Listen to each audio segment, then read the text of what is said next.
नमस्कार मित्रांनो. सध्या आपण होळीच्या बाबत माहिती समजून घेतो आहोत. तर ह्या व्हिडिओमध्ये आपण होळीमध्ये कोणते तोडगे, तोटके उपाय करता येतील त्याची माहिती बघणार आहोत. ज्योतिषाचे उपाय, काही धार्मिक उपाय असं काय करता येईल त्याची माहिती आपण ह्या व्हिडिओमध्ये बघणार आहोत. हे उपाय तुम्ही करून तुमचं भाग्य चमकवू शकता, बदलवू शकता. ज्योतिषांच्या धार्मिक व्यक्तींच्या म्हणण्यानुसार या रात्री साधना केल्यामुळे त्याची शुभफळं चांगली मिळतात, लवकर मिळतात, सहजतेने मिळतात. तुम्हाला एक विनंती करीन की तुम्हाला हे व्हिडिओ जर का आवडत असले तर आपलं हे चॅनल सबस्क्राईब नक्की करा, शेअर करा, लाईक करा, कमेंट करा, ही तुम्हाला सर्वांना विनंती. उत्तम आरोग्यासाठी तुम्हाला काही उपाय करता येतील होळीच्या दिवशी. होलिका दहनानंतर त्याची जी उरलेली राख असते ती राख आजारी व्यक्तीच्या उशीखाली ठेवावी. हा उपाय केल्याने खूप खूप जरी जुना विकार असेल तरी तो लवकरात लवकर बरा व्हायला मदत मिळते, सहाय्य मिळतं. पण वैद्यकीय उपचार करायचेच असतात. ह्या गोष्टी सहाय्य करण्यासाठी असतात.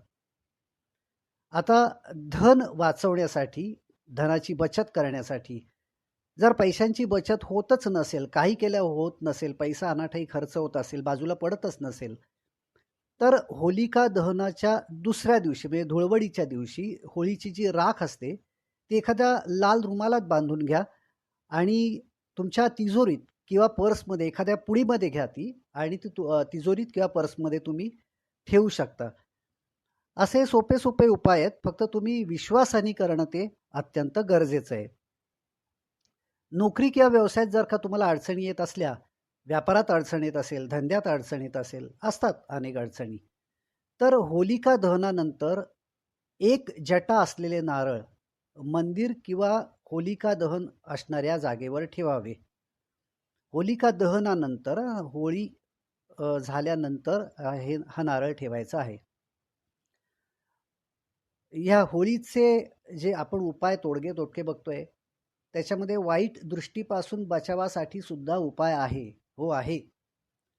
होळी जाळल्यानंतर दुसऱ्या दिवशी ती राख पुरुषांनी तिलक म्हणून लावावी. तसंच स्त्रियांनी ही राख आपल्या मानेवर लावावी. हा उपाय केल्याने सर्व प्रकारच्या वाईट दृष्टीपासून बचाव होऊ शकतो. पण मित्रांनो, इथे मी तुम्हाला सांगेन की एवढेच फक्त उपाय करून थांबायचे नाही किंवा ह्याच्यावर थांबायचं नाही. त्या ज्या कोणाला समुपदेशकाचं मार्गदर्शन घ्यायचं असेल, काही ट्रीटमेंट घ्यायच्या असतील, उपचार घ्यायचे असतील, तेही घ्यायचे. ह्याच्यावर अवलंबून राहायचं नाहीये, हे मी तुम्हाला पुन्हा पुन्हा सांगेन. धनलाभासाठी काय करता येईल तुम्हाला? तर धनलाभासाठी होळी दहनाच्या वेळेला कुटुंबातल्या सर्व सदस्यांना होलिकेच्या 3 किंवा 7 प्रदक्षिणा घालणं गरजेचं आहे. त्यांनी ह्या घरातल्या सदस्यांनी 3 किंवा 7 प्रदक्षिणा घालाव्या आणि होळीमध्ये चणे, मटार, गहू, अळशी असं अर्पण करणं लाभदायक आहे, आवश्यक आहे. असं केल्यामुळे आरोग्य उत्तम राहतं आणि धनलाभाचे योगसुद्धा बनतात. हे बघा, तुम्हाला काहीतरी पाहिजे तर तुम्हाला काहीतरी द्यायलाही हवंच ना. तर त्यामुळे तुम्हाला हा त्याग करावा लागेल, द्यायला लागेल तुम्हाला. उपाय सोपे असतात पण ते करायला लागतात. आपण कंटाळा करतो किंवा विश्वास ठेवत नाही. पण ते केल्यामुळे आपले कष्ट दूर होऊ शकतात. होलिका दहन आणि त्याच्या दर्शनामुळे शनी, राहू, केतूच्या दोषांपासून सुद्धा शांती मिळते. त्यातून आपल्याला सुटका मिळते. होळीचं जे भस्म असतं ना, अत्यंत पवित्र असतं. मी भस्म या विषयावरती एक वेगळा व्हिडिओज करीन. पण आता तुम्हाला हे सांगेन की होळीचं भस्म कपाळावर लावल्यामुळे नजर दोष आणि प्रेतबाधांपासून मुक्ती मिळते. होळीची राख जर आपण घरात चांदीच्या डबीत ठेवली तर अनेक बाधा स्वतःहून म्हणजे आपोआप काहीही न करता दूर होतात. आपल्याला जर का कामात बाधा येत असेल, कामं होतच नसतील, अडचणी येत असतील कामांमध्ये, तर कणकेच्या म्हणजे पिठाची जी कणिक बनवलेली असते आपण, त्याच्या चौमुख दिव्यात, 4 तोंड असलेल्या दिव्यात मोहरीचं तेल, काळे तीळ, एक बत्तासा, शेंदूर आणि एक तांब्याचा शिक्का टाका आणि होळीच्या अग्नीने हा पेटवून घरातल्या आजारी व्यक्तीवरून ओवाळून एकांत एकट्या रस्त्यावरती चौरस्त्यावरती ठेवून मागे न बघता परतून हात पाय धुवून घरात प्रवेश करावा. चौरस्त्यावर जिथे चार बाजूला रस्ते गेलेले असतील अशा ठिकाणी. मात्र याचे नियम पाळणं फार गरजेचं असतं. 3 गोमती चक्र, गोल अशी गोमती चक्र असतात, ती घेऊन आपलं इच्छित कार्य 21 वेळा मनात म्हणावं. गोमती चक्र होळीत टाकून भक्तिभावाने नमस्कार करून येऊन जावं. गोमती चक्र पण मी तुम्हाला या व्हिडिओसोबत त्याचा चित्र देण्याचा मी प्रयत्न करीन. विपत्ती नाश करण्यासाठी काही मंत्रांची आहुती दिली आणि त्याचा नित्य यथाशक्ती म्हणजे जसा जमेल, जेवढा जमेल तेवढा जप केला तर फार फायदा होतो. आहुती देणं पण गरजेचं असतं. राजीव नयन धरे धनु सायक भगती विपत्ती भंजन सुखदायक. परत एकदा, राजीव नयन धरे धनुसायक भगती विपत्ती भंजन सुखदायक.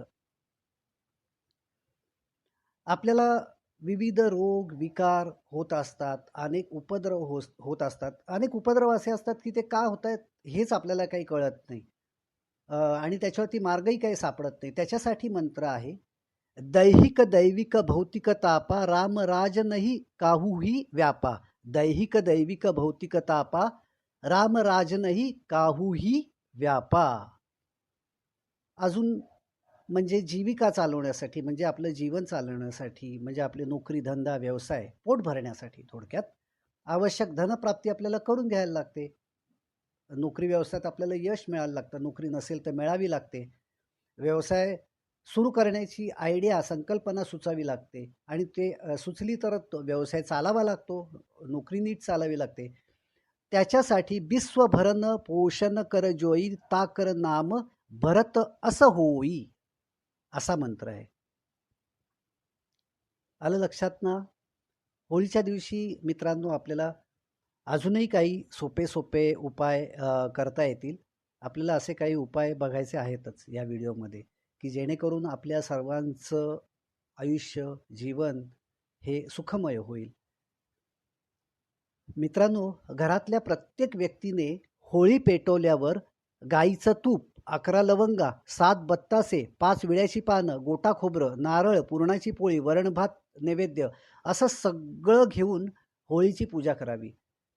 व्यवस्थित मनापासून हे आपण करणं गरजेचं आहे. उगाच पाट्या टाकल्यासारखं हे दिलं तुम्हाला, उपकार केल्यासारखं असं ते व्हायला नकोय, तर आपल्याला त्याची फळं मिळणार. होळीला 11 प्रदक्षिणा कराव्यात. नंतर गोटा खोबरं किंवा म्हणजे नारळ तूप व्हावं, नैवेद्य दाखवावा, प्रार्थना करावी. त्यामुळे सुख समृद्धी वाढते, कष्ट दूर होतात. आपण प्रत्येक जण काहीतरी या सृष्टीला देणं लागतोच, म्हणून हे आपण ते देणं दिलं की आपल्याला त्याचा परतावा मिळतो. होळीच्या दिवशी काळ्या कपड्यात मुठभर काळे तीळ घेऊन ते आपल्या खिशात ठेवावेत आणि रात्री होळीत प्रवाहित करावेत. त्रास निघून जातो.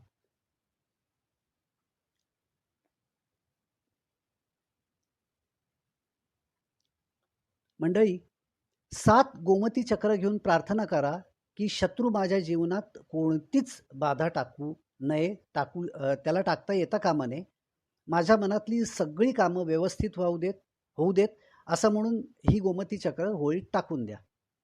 मग होळीमध्ये ती नष्ट होतील, तुमची बाधाही त्याच्यामध्ये नष्ट व्हायला मदत होईल. होळीच्या दुसऱ्या दिवशी होळीची राख घरी आणून त्यात थोडंसं मीठ आणि राई मिक्स करून घरात आणि जवळ ठेवा.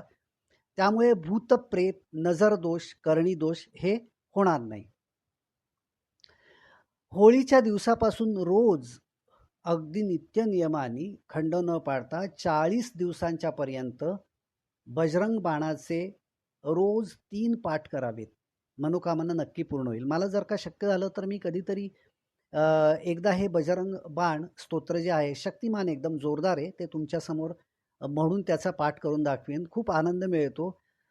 एक लय आहे त्याला सुंदर, तर त्याचा अवश्य लाभ घ्या तुम्ही. होळीच्या दिवशी संध्याकाळी शंकराला 21 गोमती चक्र व्हावीत. व्यापार आणि नोकरीमध्ये उन्नती होते. नवग्रह दोष जाण्यासाठी सुद्धा होळीच्या उपायांचा आपण लाभ घेऊ शकतो.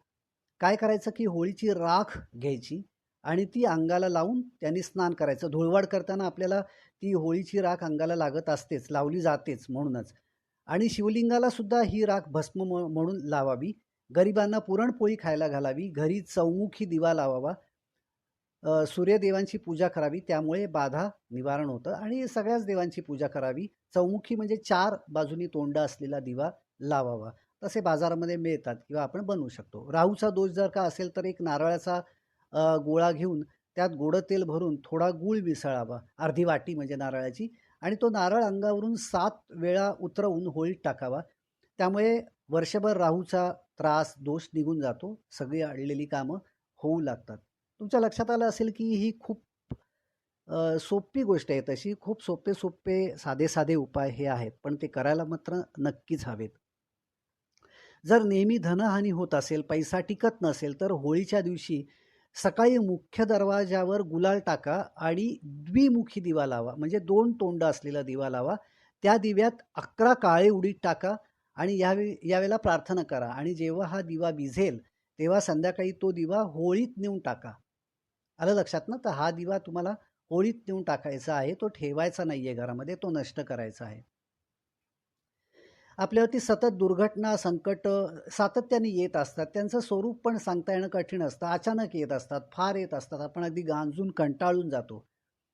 त्यावेळेला आपल्याला काय करता येईल की होळीमध्ये 5 लाल गुंजा, 5 काळ्या गुंजा, 1 नारळ असं घेऊन होळीला 11 प्रदक्षिणा कराव्यात. आपल्या हातात घेऊन ते होळीला प्रदक्षिणा कराव्यात आणि ह्या गुंजा सगळ्या प्रकारच्या, दोन्ही प्रकारच्या, आणि नारळ होळीला पाठ दाखवून डोक्यावरून होळीत मागे टाकाव्यात. ते एक ख्रिश्चन विवाह विधीमध्ये असे काय टाकलं जातं, त्याला काहीतरी म्हणतात, मला आठवत नाही. तसं ते मागे न बघता ते टाकायचं.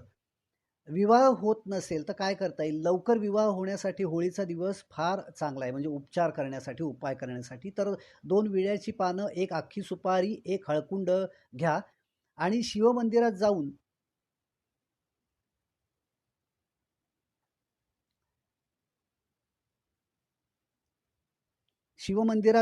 शिवलिंगावरती अर्पण करा, प्रार्थना करा आणि यानंतर तुम्ही होळीचं दर्शन घ्या. आणि हीच क्रिया तुम्ही दुसऱ्या दिवशी परत धुलीवंदनाला, दुसरा धुळवडीचा दिवस असतो, धुलीवंदन असतं.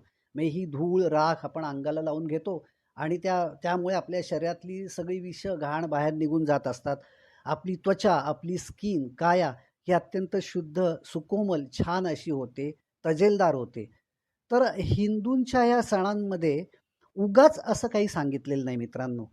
ऋषीमुनींनी मानवाचा, प्राण्यांचा, निसर्गाचा, सृष्टीचा, सगळ्याचा बारकाईने विचार करून ह्याच्यावरती आपल्या ह्या सगळ्या सण उत्सवांची निर्मिती केलेली आहे, रचना केलेली आहे. फक्त आपण त्याचं नीट समजून घेऊन अनुपालन करणं हे गरजेचं आहे. ते आनंदाने करणं गरजेचं आहे. एकमेकांना आनंद आपण दिला पाहिजे. आपलं मन स्वच्छ करण्याचा आपण प्रयत्न केला पाहिजे. तर आपल्या ह्या सणांचा आपण सगळ्यांनी असा उत्तम लाभ घेऊया, एकमेकांना तो लाभ देऊया आणि आपलं जीवन सफल, संपूर्ण, छान, सुंदर करूया, अशी कामना करतो. ह्या व्हिडिओमध्ये इथेच मी थांबतो. लाईक, सबस्क्राईब, शेअर, कमेंट करायची तुम्हाला पुन्हा एकदा प्रार्थना करतो. पुढच्या भागांमध्ये आपण होळीच्या बद्दल अजून काही माहिती आपण नक्की बघूया. धन्यवाद.